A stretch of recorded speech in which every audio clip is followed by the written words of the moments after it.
pochvalujou hodně, ano, že jo? já jsem ho viděl, jsem celý vlhký. Vy jste takový romantik v podstatě, že jo, ano, pane doktore? Jak tam jsou kosoštverce, jsem velice romantický. Ne, je to nádherný film, doporučuji všem, kdo je romantický jako já. A já musím říct, že se nám dovolala Žaneta na číslo 021070 pro dámy. A je to Žaneta z Bruntálska. Ahoj, Žaneto. Žaneto? Hele, že by zavěsila? Asi se zavěsila. No. Žaneta se pověsila. Zkus, víš co, půjdeme, jestli je tam kluk nějaký. Ahoj? Je tam někdo, nějaký chlap? No, tady Martin. Martin odkáď? Z Bruntálu. Zase, taky Bruntál. Martine, byl jsi na té diskotéce, na té erotický? No byl.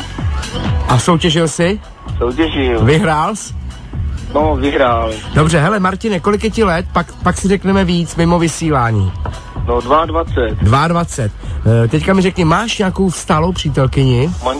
Manželku. Ve 22, jo? No, tak musí to být rychle, ne? No, nevím, no. Hele, a s manželkou praktikujete vyholování? Je vyholená jenom pod paždí, nebo i v nosních dírkách a po případě ještě i v rozkroku? Jak je na tom?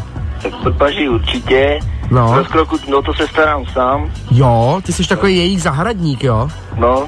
No a teďka mi řekni, jakou má barvu vlasů nebo chlupů manželka? Je černá, blondýna? Černá. Takže se to dobře hlídá. Hele, a jak často jí holíš ty? A nebo má mezi nějaký holení sama ještě? No tak většinou, tak pod paží ať se stará sama, ale no. Mezi to hlídám tak co 3 dny. Jednou za 3 dny?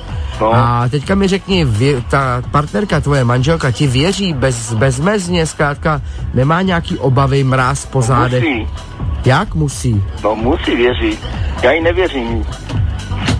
Takže ty se od ní nenecháš, ale ty... No, zkoušeli jsme to, ale radši už ne. Hele, a teďka mi řekni jednu věc.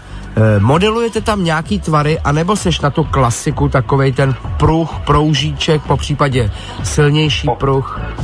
Zkoušíme hledat co, a když se nepovede, tak zůstanu vždycky u toho nějakého tenunkého proužku.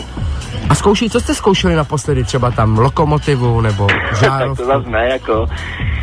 Ale různé ozdoby kraje třeba dělá takové špičky různé. Jasně. Dobře. A manželku máš nějakou ozdobenou piercingem, nebo ne? Ne, nemám. Dobře. Hele Martine, nezavěšuj, protože já si musím tvoji adresu obsat a měj si krásně. Tak to byl Martin na Evropě 2, mi můžete volat dál, vy dámy na telefon 021070. A vy pánové na 02 57 001 888. Tady jsou Kool and the Gang.